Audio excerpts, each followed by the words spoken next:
Welcome to another episode of the Soothing Semantics podcast. I'm your host, Rafi Pinsky. Make sure to subscribe, smash the like button, leave your comments. And as always, make sure to check out Rafi the Realtor on Instagram. Sign up to my newsletter to stay in the know of everything South Florida real estate. And today we have a very entertaining guest, bubbly personality. She does things very differently in the real estate space. A commercial agent from Serhant. She is on Owning Manhattan on Netflix. The third guest so far from Serhant and from the show, and she's doing incredibly well in the commercial space in New York. So without further ado, I welcome Jade Shenker to the show. Thanks for Hi. joining. I always love different intros. Thank you. Thank you so much for having me. I'm so excited to be here with you. I'm glad to hear. Thanks for joining. Yeah, totally. You're getting a ton of press. I see, since I started following you a couple of weeks ago, nonstop, you're running around, you're doing interviews, you've been on podcasts, you're on, newspaper Yeah, articles reporting the and whatnot. news. Yeah, just casually. How's that going? Oh my God, it's wild. I think reality TV and social media in general is, in a post-COVID world, it's really interesting to see the integration between business and media.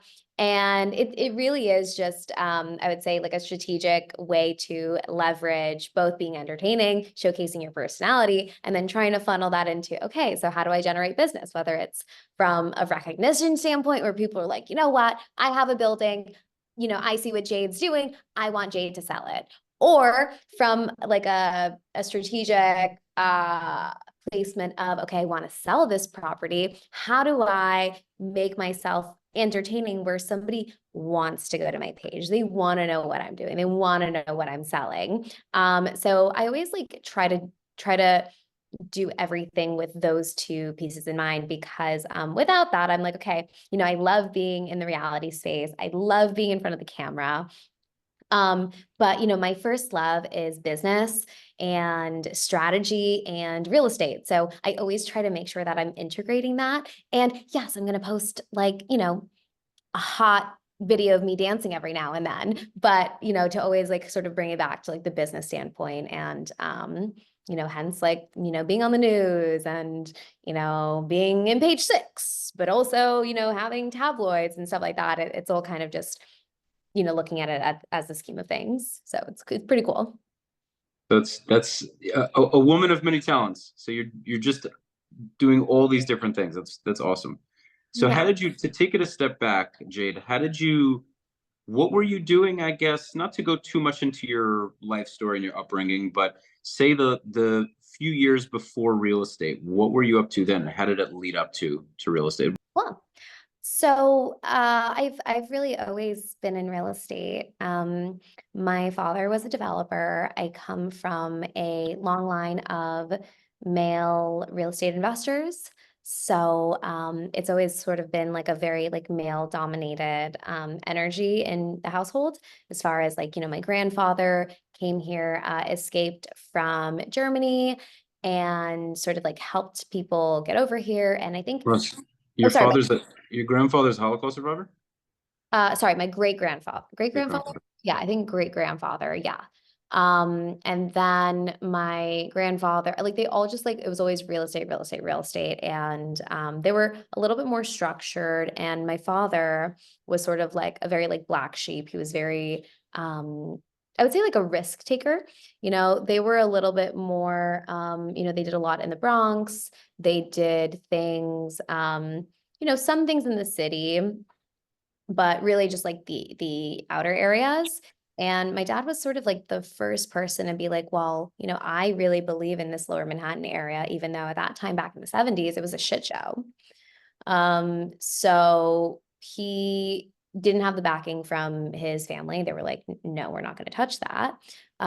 He used his connections and his charm and his brains to be like, okay, like let me talk to people who also believe in this area, who who have money and let me figure out how to be able to buy these buildings because I really believe in the area. And he did that, 10 times over, ended up owning a bunch of stuff in the East Village and Nolita, in the financial district, all over Manhattan and Connecticut and then Florida too. But he's well retired, and I sort of always grew up with the mentality of taking risks, of sort of looking at, where can I find the blind spots and an opportunity, and where can I just like attack that like 10 times over, get creative and get interesting. And I've always had that approach to everything that I do. So, so I want to say like really, really professionally, I started when I was like 19. I mean, even before that, I was like going through the Village Voice and cold calling owners at like 15. But professionally was 19, and I worked for a company called Oxford Properties. I worked for my family's building for a little bit of time, and I'm trying to think what I did before. Oh, fun fact, I was going to run for commissioner of my city. So, yep. And that was at 19. That was like 18 to 19. And That's ambitious. That's young. Wow. yeah, well, it was funny because I was majoring at the time in poli-sci. I thought I was like, okay, I'm a real estate person, but I know what's important, right? I need to understand people and city development. So I was like, okay, the best thing to do is to get involved in, a city that I really believe in, which is where I was living, which is Hollandale Beach, Florida, and get involved and be like, okay, I want these buildings approved, these roads, like it's really just looking at it holistically as like an ecosystem. And I was dating a guy whose brother was one of the top lobbyists, and he just approached me and he's like, Jade, you're well spoken. I was a big nerd. I was like very scholastic, like overachiever. And he was like, I think you'd be really good to run for commissioner. So we prepared that for a lot of months, and I was so nervous because that was like kind of like my first taste into the real world of like real bullying. Like, we think like when we're kids, like that bullying sucks. Like when you're in politics, it's fucking insane. So, and I'm like a sensitive person. So definitely got like some bullying. And That reminds me of the Chloe scene, the scene where you were sitting down to dinner with her. yeah, like super sensitive. And like I feel like that's why I like fashion, because fashion is one of those things that like it's what you say without saying it. And especially it's sort of like my armor with things. But I had fallen in love also that same year, and had to make a decision. Do I want to be with this person, which was essentially the person I ended up marrying?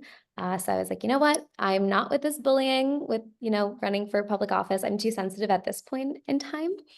And I moved to New York, worked for my father's building, and also, started my very serious relationship that, you guys see on the show ended. But I don't regret anything, and I think that everything happens for a reason. For sure, for sure. Yeah, that's a lot. It's a lot to experience. A lot of It's things. I wild. I mean, Yeah. like go through like the infidelity and the best friend stuff, like on camera, like people always message me. They're like, Jade, you're such a great actress. And I'm like, that is hilarious.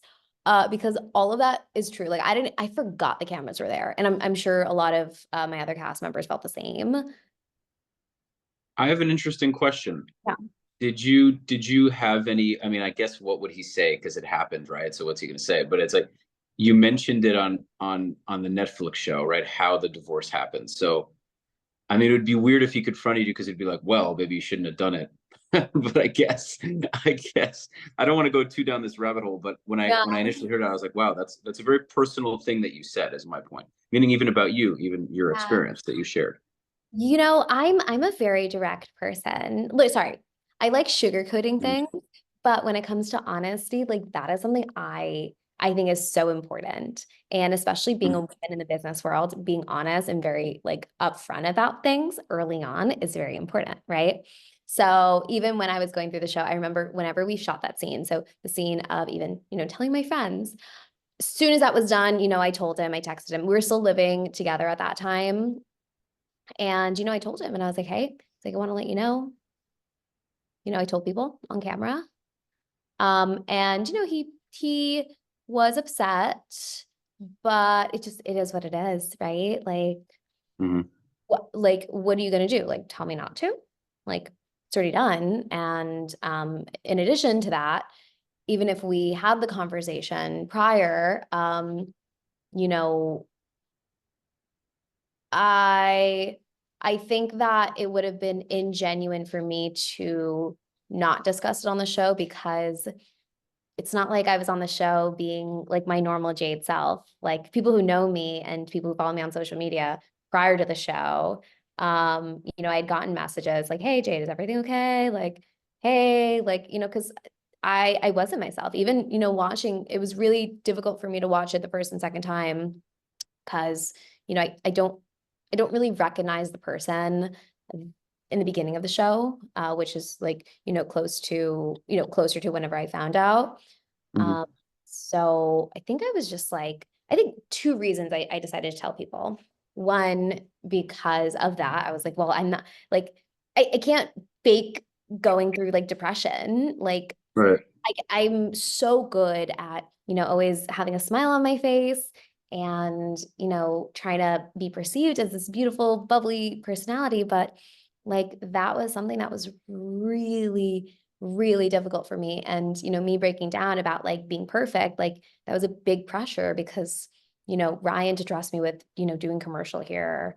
We're doing the show. Like I felt a lot on my back. And I was like, I don't have the luxury to fuck up. Right. Like, I have no choice but to succeed in this case. And that was really hard to kind of express like, hey, I need help. And the second reason was because I feel like as like a society, right? Like we see the stories about women being cheated on and we only see the good, right? Like we see like the Emily Ratajkowski with the divorce ring. We see like, Bethany Frankel fucking slaying life, but we don't really see the process of like finding out and, you know, the intricacies of like how we feel and, being a woman who, everything that I put into my work is what I make. So it's not like I could Mm-hmm. just take 3 months off, right? I have to keep going. So I think that it was important to me to be a vessel, to be like, okay, well, now I have to succeed because if I'm going to go through this pain, I'm going to make sure it's going to help someone. So I need to figure this out so that I can help people. So that was kind of like the things that were going through my head. So something as small as like, you know, my husband, now ex-husband at the time, to tell me like to express his feelings about it. That was so low on my totem pole. Maybe at that time it felt really high, but now looking back, it's like there's a Right. bigger, you know. Yeah. No, I get it. I get it. Totally Yeah. makes sense. Okay. Yeah, I appreciate you sharing that. That's yeah, fair, valid. Yeah. So now, how did you, I guess, why Serhant? And then once I get an idea of that, like why'd you join Ryan's um, Company. brokerage? And then obviously, what really attracted you to commercial versus residential? So I come from like an ownership background. Right. Um, and whenever I was working for my father's company, the like I kind of explain the way my brain works. I like to find the holes in what can be better, and I like to figure that out, right? And I'm a strategy girl, so I had kind of like developed all of these strategies. This is pre-COVID, before anyone like cared about like video tours, anything like that. And long story short, I developed a really like loyal client base internationally because of my video tours, because of the the strategy that I had with communication and my relationship with ownerships. And I remember Ryan was somebody that I had found through social media at first. And I was like, wow, that's really cool. Like he prioritizes social media and he prioritizes these videos and he kind of sees how you can put a property and get people to find that property really interesting through storytelling and through emotions, right? So kind of seeing like myself as an owner or like, working for ownership and like, I want my property in front of as many people as possible. And I want them, like, I see the value in the emotional connection, the storytelling, the catching their interest. So, in the back of my head, I always had, okay, Ryan, what's he doing? What's he doing? What's he doing? But I never thought I was going to be a real estate agent. I always thought I was going to go into investing myself. But through the scheme of things, I had put a $46 million building into contract. And that was the first time where I was like, oh, I need to like sign on to a brokerage. And I spoke to a bunch of different companies, the CBREs, the Eastdale Capitals, all the traditional brokerages for commercial. But I kind of was like, okay, what is my goal here, right? Do I want to just do commercial or do I want to take these approaches that I see work and are so needed and bring that to the commercial real estate industry? And I don't know, I think Ryan thought I was fucking crazy whenever I had that. I think I was agent number like 28. And I remember sitting with him. I had like this big hat. Ryan, I think he was wearing like some like pinstripe pants. And I remember he like comes in and I'm like, oh, I like your pants. And he's like, I like your hat. And I was like, cool. And then he's like, so what do you want to do? And I was like, well, my situation, yada, yada. I was like, but, I focus on commercial. And he's like, huh? He's like, you? And I was like, yeah. And yeah, he let me run with it. So it's been pretty cool. That's awesome. Yeah. Yeah. He's been like really an awesome mentor. I really see how the agents that were on the cast, the cast of Yeah. Owning Manhattan, Mm-hmm. all of you have your own quirkiness, and even when there was a little bit of drama back and forth, some beef between everybody, it's like this very hardworking, very confident, because you all have this confidence for the most part, and then this functional family of just really hardworking people, and because you have in Selling Sunset or uh, what do you call it again? $1 Million Listing. Oh, yeah. You're gonna have, and when I say dysfunctional, every family is, right. You're always gonna have your disagreements with people and all that, but in the end, you guys all complement each other, and I think it's cool because there's a lot of individuality. You guys really have different personalities, so it's fun to watch. It's entertaining, and Ryan as the head of it, he's really his own kind of dude. Oh yeah, he's the best. Yeah, With the dad jokes, he's just a quirky. I really relate to him. I can't wait to at some point. I mean, I know he's been seeing my stories. I don't know if does he run his own Instagram, meaning does he post on his own, or does he never check his page and he just has assistants? I think he runs his own Instagram. I wouldn't have a clue. I mean, look, this guy's so busy. So it's like, Yeah. and this is sort of like something that he's been working on for like, forever, right? So he's super busy, but yeah. Yeah, because he like read my stories and I was like, I wonder if he's seeing it or if it's his assistant. But it was pretty cool anyway.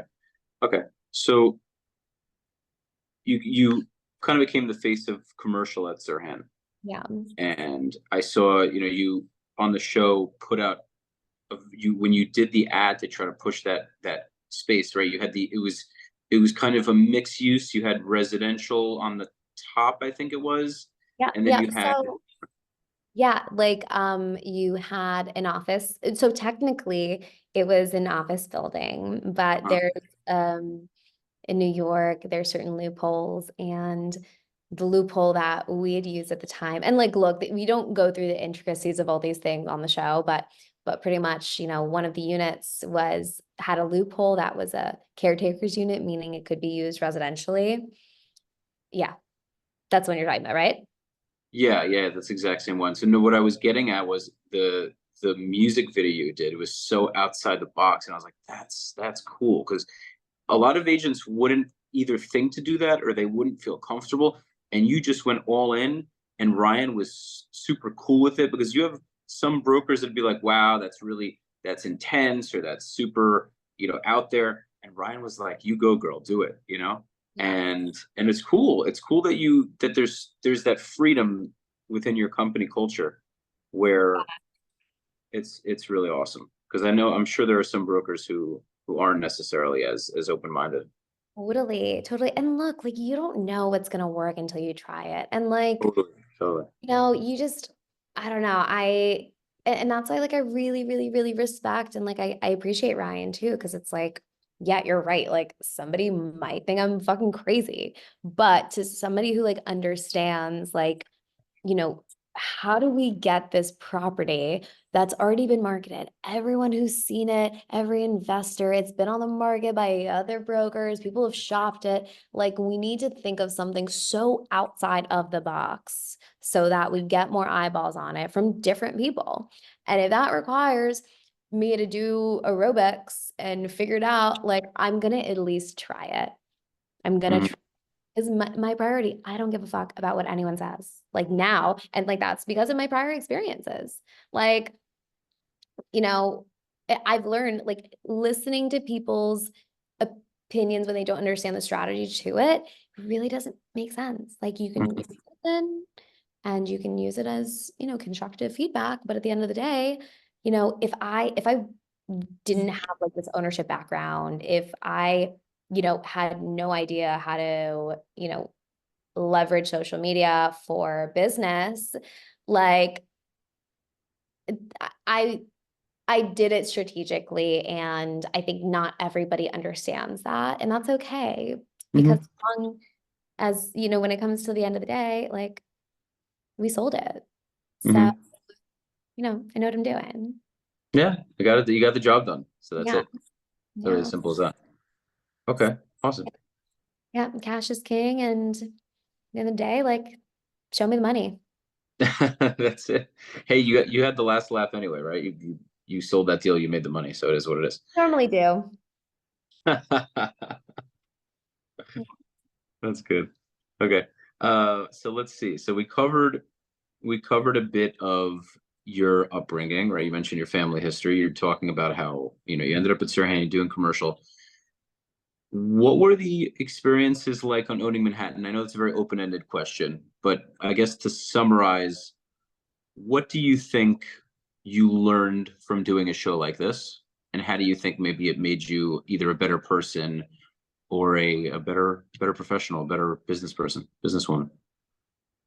Um, I think it's taught me to delegate more. I think that I think most people go through life and they try to do everything and they try to focus on, being what is it called? Jack of all trades. Mhm. And I'm somebody like I really, really care about what I do. So, I want to be hands-on with everything.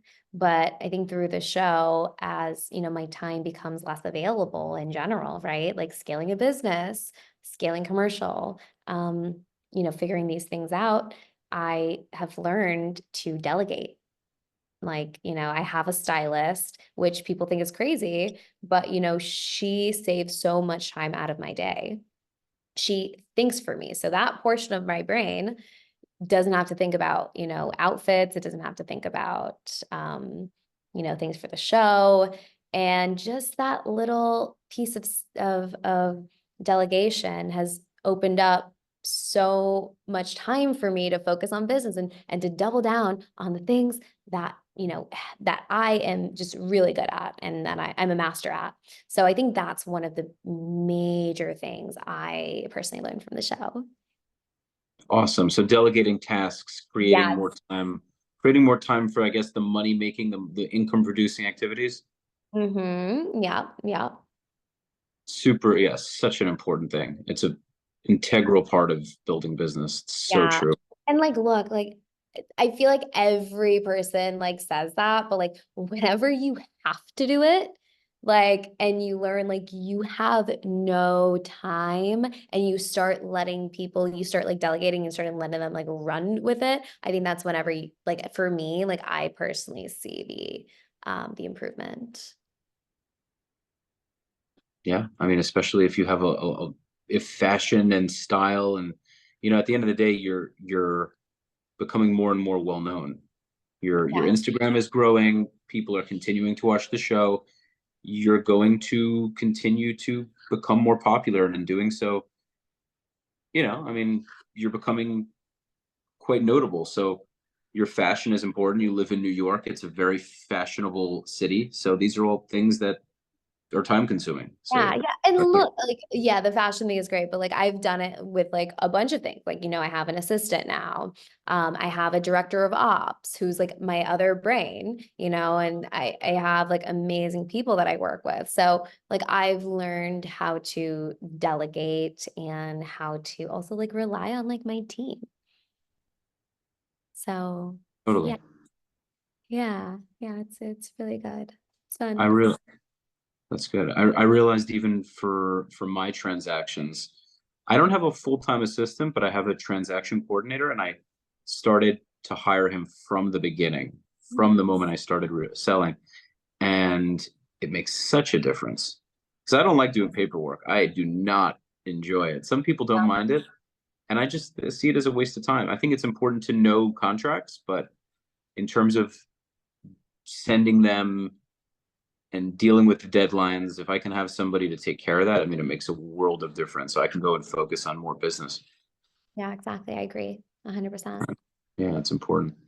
So, okay. So that's a fundamental thing you learned. What do you think is going to be with season two? Is that the plan? Season two, I imagine, is going to come out, right? I mean, I don't know if you want to spill the beans. No,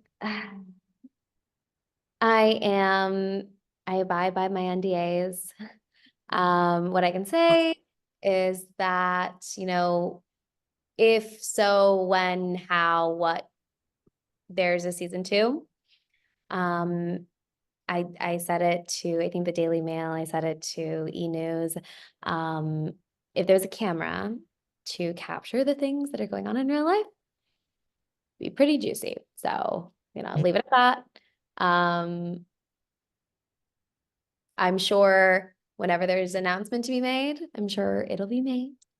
But I think that in a post-COVID world and post single world, being a woman in business and, somebody who constantly has tried to, what's the word? I guess, work super hard to be in certain rooms. Being married was like really easy. I think being single is a little bit different now. Why? Because you feel like you have to represent yourself now? I think that not necessarily. I think that just New York's very small. New York is a very small world. Um, and yeah, I'll leave it at that. I don't want to spoil too much. I'll see you on season two. You didn't say anything. I just know. Okay. Yeah, I just know. I would just say there's yeah, Ryan called me. it's juicy. It's juicy. I'm looking forward. Right, yeah, Ryan called me up. Even though he doesn't know me yet. He told me about season two. So I'm looking forward. Yeah, amazing. Cool. Okay, so I think we covered a nice amount of ground. If there You is did. something, I think it was great.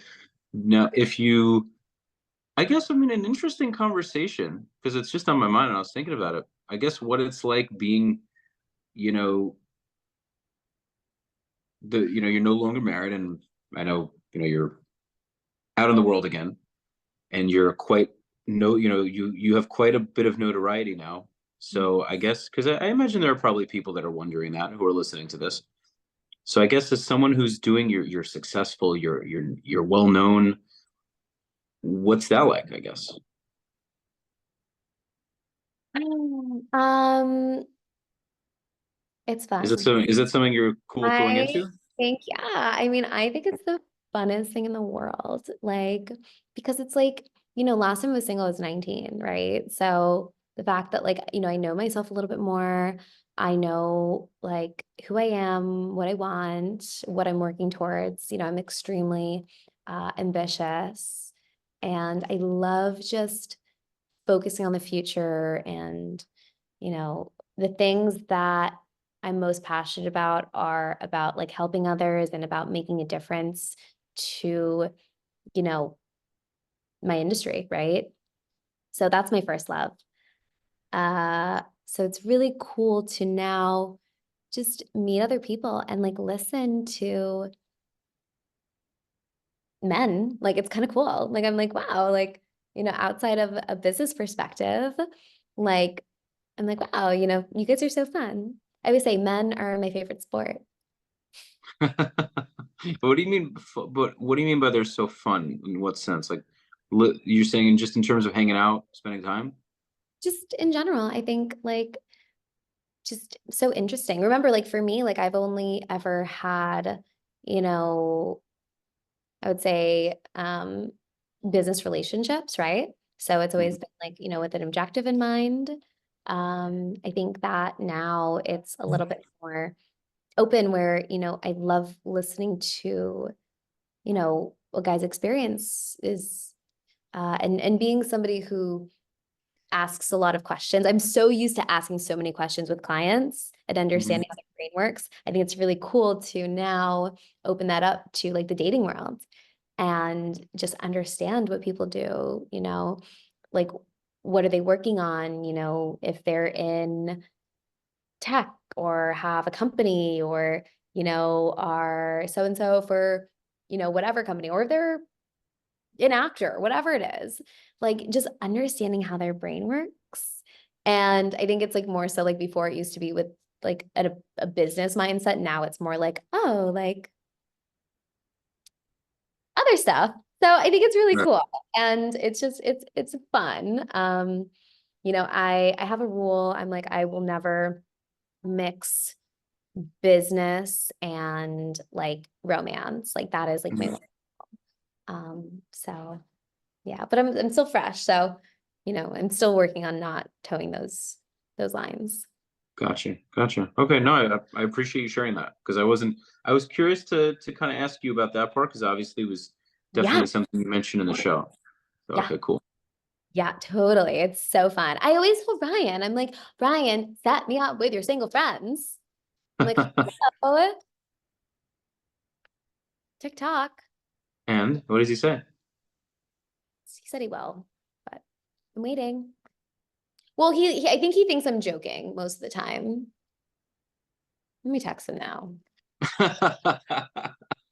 He's gonna look at it, he's gonna think it's important. And he'd be like, Ryan, where are your single friends? So maybe the first time you said it, he was like, "Eh, whatever. He doesn't mean it." I think he was laughing because I told him I was like, I forgot what the conversation. Oh, I was like, Ryan, like I have a roster. He's like, a roster? And I was like, yeah, do you have any single friends? And he just like kind of laughed. And I like followed up and I was like, I'm serious. Well, maybe because he's worried you're gonna break their hearts, and then they're gonna be upset at him. Yeah, You know, that would be unfortunate. Yeah. so there's a possibility. You never know. Yeah, that makes sense. But yeah, Oh, whatever. well, I'm obviously I'm joking, but uh, I think it's a very, yeah, I think it makes sense. But, you know, my Venus is in Aries, meaning that, that realm, romance is, a little bit, it's hot, it's cold, it's fun, it's interesting. I like to keep people on their toes. So I would understand that. I gotcha. I know. I remember you mentioned you have.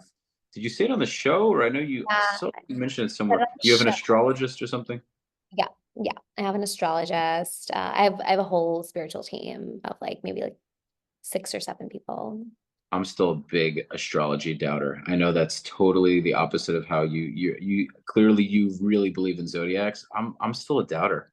Yeah, look, I mean, if you Google it, like most billionaires have an astrologist. I think that, it's one of those things that, even whether and teach their own, I think, men, I think like societally, even like therapy, like, it's not adopted early on for the, male interest. So I think, whenever we get older, obviously with that, I think more people, more men are looking into therapy. So I think whenever you talk about astrology, it's like so outward, right? But all of my friends who are wildly successful, um, like, in that realm, they all have, spiritual guidance. And again, it just tells you additional energies that are around. But yeah. If I found an astrologist that read me like a book, that would be tough to ignore. Yeah. If you, for example, if you now could tell me about Aquarius, well, I would need to give you more details, right? I would need to give you, what do they call it, Your right? You would need, like, an astrologist would need, yeah, your birth time, your Um, date, and it's almost like it's not just about your sun sign. There's so many different things that, and you have to go to a good astrologist, someone who is very experienced. I've been seeing someone, I have two astrologists. I have one that I see like all the time, and I have one that Feel I, free to share her, by the way, if you want. Like, more than happy. um, yeah, yeah. Her name's Diana. I think anyone listening to this podcast, they can DM me and I'll send her Instagram, because I know that her last name's it would be hard to like spell if I were to say it now, but her name's Diana. If anyone wants her contact, I'm happy to share it. But yeah, it tells you just different energies. And I think that if I was somebody who I'd gone to an astrologist and the things that she said didn't happen, or if it was super off, I'd be like, okay, well, I'm not going to see her anymore. She's been on point, and she works for a lot of high net worth people. She works for, a couple of other people prominent in the media. Obviously I always keep people's names confidential, but I would say, my experience with her, she predicted things that I would have never, and she just tells you energies that are in the air, how to deal with things, and that way, when something comes up during certain weeks of my life, one, I can expect it and I know how to prepare myself, if it's something that it's really hard for me, right? I can be like, okay, what was the guidance, to take a step back, to watch the movie. Or if it's like, career is going to be amazing and things are going to be incredible, Jade. And I overwork myself a lot. So it's like, what, if, you want to be very good at your job, you need to make sure you're sleeping, like no late nights, like, things like that. Or, it could be like romantic things too, being cognizant of, that realm. So I think that, it just gives you guidance on energies. Both if you do natal reading is about yourself in general, but also I do a lot of transit readings. I get a lot of transit readings done. And What's the difference? I'm not familiar with so, this. so your natal is like her telling you about you, right? Okay. So for me, it would be, I'll give bullet points, right? So I'm, very emotional, um, dreamy, intuitive. I'm a lover of things. My ascendant in Libra, sorry, my rising in Libra is like, I love beauty. I love being a leader. Um, my Neptune in Aquarius, I think that's what it is I'm on this planet to disrupt something. So, but for Wait, so good. when's your birthday? My birthday is March 4th, 1996. And I was born in Lenox Hill Hospital at 8:16 p.m. And I was born in a room that was hand painted. Cool. Yeah. Okay, what's significant about the hand painted room? Is there a No, significance to it? nothing significant, just, You just like it. Like, I it just, sounds nice. I think it's iconic. Okay, so no, because I'm an Aquarius. I was born in January on January 22nd. Yeah. Look, message her. Like, I think, shoot the shit, see if it sticks. A transit reading tells you sort of what your next 6 months, 4 to 6 months look like. And again, it's just energies. It's energies in the air. It's things to, watch out for. It's things to consider. And I think for me, it's helped me skyrocket my success. I know a lot of other people it's helped. And, if you still feel like it's BS, then it's, I'm just, open. At the end of the day, I am open. And also, I mean, there's even Kabbalistic, teachings of zodiac and things like that. I'm not saying it's definitely not real. I just need it. I need somebody to be able to present it in a way where I can say, okay, that actually makes sense. yeah, yeah. Because when people go, oh well, I'm a Libra, so I'm really confident, or I'm a this, so I'm really bubbly. It's like, yeah, but there's plenty of other people born in other months who have those qualities. So if they could really dissect my life and tell me things that I either, especially things I know about myself that I know that they don't know. If I know that this person has no idea who I am, but they know these very deep, intricate things about me, and that's because they studied, these different details about where I was born, the time, etc. That would be a reason for me to say, okay, maybe there's something to this. Yeah. Yeah. Well, I mean, try it out.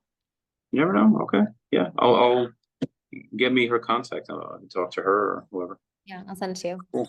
Okay, sounds good. Is there anything else you wanted to discuss?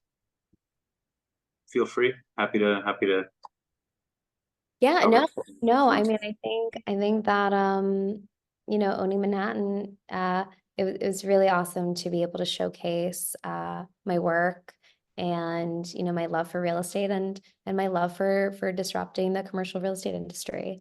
People got to see the good, the bad, um, just kind of like everything. And like it was so real and it's still real. So, it was really awesome for everyone who's watched it and for all the comments and for everything. Like I'm just so thankful. And yeah, thank you for having me.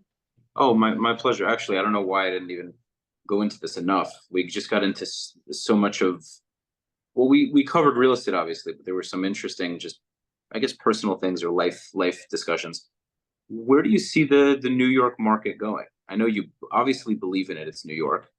Where do you see it heading in terms of the uncertainties with I guess interest rates and elections and all the things going on in the world? Where do you see, I guess, Um, specifically commercial?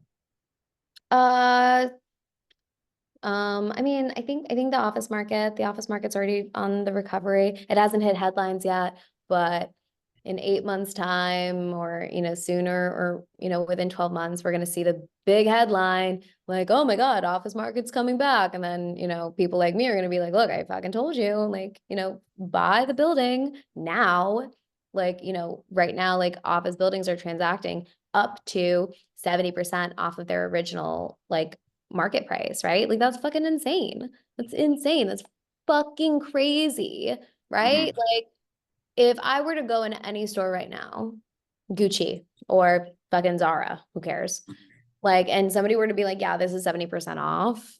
And maybe it's not in style now, but like it's going to be in style in like 3 years' time, I'd buy it. Right. Like, so like I think that office market people like office leasing is on the recovery. A lot of big institutions are taking advantage of the low asking prices for leases. So it's a great time and people are taking advantage of it and smart people are buying and smart people are also leasing. And it's really tough for, current owners in that market. But at the end of the day, if you can withstand the storm, it'll be good. But if not, if you sell and you just, write your losses off, there's different strategies. Like there's so many different strategies of, and that's what I love about real estate and especially commercial is that it's not just like an apartment and you buy it and that's it, right? There's so many different intricacies and strategy and timing that you can apply to something that, it's not good and it's not bad. It's just how you figure out what needs to be done and They strategize to. play the game. They play the game. I have you should look him up actually, because maybe there's some business you guys can do at some point. Obviously would love to work in tandem with you guys, but his name is Alon Avgi, Israeli American. So I'm 30, you're what, 28? So he's, I think, 27 or 28, killing it with commercial investment. I mean, he bought an enormous amount of residential as well, but he got into commercial warehouses, office space, you name it. He mainly invests on Long Island. Yeah, feel free to connect us. Yeah, he has a nice Instagram too. He's amazing. 15,000 followers. Super, super smart guy, and he has us. Yeah, he has a huge portfolio, very successful. Don't have to convince me, just connect us and all. Yeah, for sure. So in terms of commercial, I mean, he after doing residential for a while, so investing single family and just making his income, his rental income, he switched into commercial, and that's what he seems to be focused on now. And he talks about the investments as he goes and sees them, and talks about what he's making on everything. And there's so many different strategies that you can apply to his commercial investments versus residential. There's so much opportunity. I think, like you're saying, it's a lot more flexible. There's much more of a gray area. Yeah. So yeah, it's interesting. It makes me question, because I'm in residential, so it makes me question all of it. But there's always an opportunity to try it. Yeah, but cool. Okay, good. So Jade, it has been a pleasure having you. Thank you for taking the time. Yeah, no, thank you. This has been so much fun. I'm glad you enjoyed. So ladies and gents, thank you for making it to the end. And as always, make sure to subscribe, like, share, leave your comments, and follow us both on social. Do you use YouTube or primarily just Instagram? I'm a simple girl for now. Just Instagram and email and TikTok. Okay. So TikTok is also the same handle, or is there a different? Yeah, TikTok is just an extra S before Shenker. So it's Jade S. Shenker. But yeah, very similar. We keep it in the family. But, I love seeing everyone's Instagram DMs and, tagging me and stuff. I think it's so cool. So, yeah, and I just, love hearing people's feedback on the show. Awesome. So make sure, if you have not been following Jade, make sure to go follow her on social media. Obviously, if she can help with any of your commercial needs in New York, she's got you. So that is that. So, amazing. Thank you for having me. thanks for being the third person on the show. I'm looking forward to recording with Jessica on Wednesday, and we'll see. I mean, so far it's been great. I'm really enjoying these conversations, and I'm learning a lot from all of you. So it's really great. So sounds good. Enjoy.